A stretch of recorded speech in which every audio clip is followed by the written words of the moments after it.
காக்கா தப்புன்னு சொன்னாலே வீடு தர மாட்டாங்க. ஃபர்ஸ்ட்டு ஜாதி பார்க்குறாங்க. நீங்கள் என்ன ஜாதி, நீங்கள் மாட்டுக்கறி செய்வீங்களா? கிரவுண்டு கொடுத்தா பசங்க ஸ்போர்ட்ஸில் வருவாங்க முன்னிலைக்கு. கிரவுண்ட் இல்லாமல் அவன் கெட்ட பழத்துக்கு போகிறாங்க, குடிக்கிறதுக்கோ சிகரெட் அடிக்கிறதுக்கு எல்லாத்துக்கும் போகிறாங்க.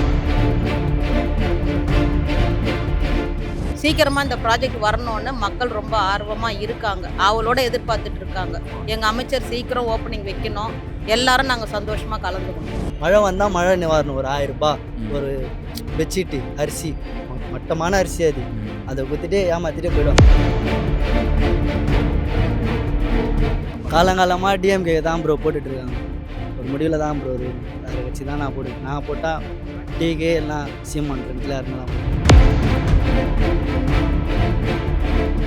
வீடு அடிக்கிறது நீ கரெக்ட் தான். முதல்ல வந்து யார் வீடு இருக்கு, பேச்சலார் வீடு இருக்கு, நீ அந்த வீடு தான் ஃபர்ஸ்ட் இடி. என் வீட்டை வண்டியா இடிக்கிறேன். ஒழுங்காக ப்ராப்பர் ரெஸ்பான்ஸ் யாருமே கவர்மெண்ட் ஆஃபீஸ் மாதிரி யாரும் பேசலை, யாரும் மதிக்க மாட்டாங்க. அவங்க இஷ்டத்துக்கு பண்ணுறாங்க. இன்னி கூட வந்தாங்க பாட்னி இஷ்டம் போகிறாங்க. அவங்க ரவுடிசம் தான் பண்ணிட்டு போகிறாங்க தவிர்த்து யாரும் ஒரு படித்த மாதிரி பண்ணல.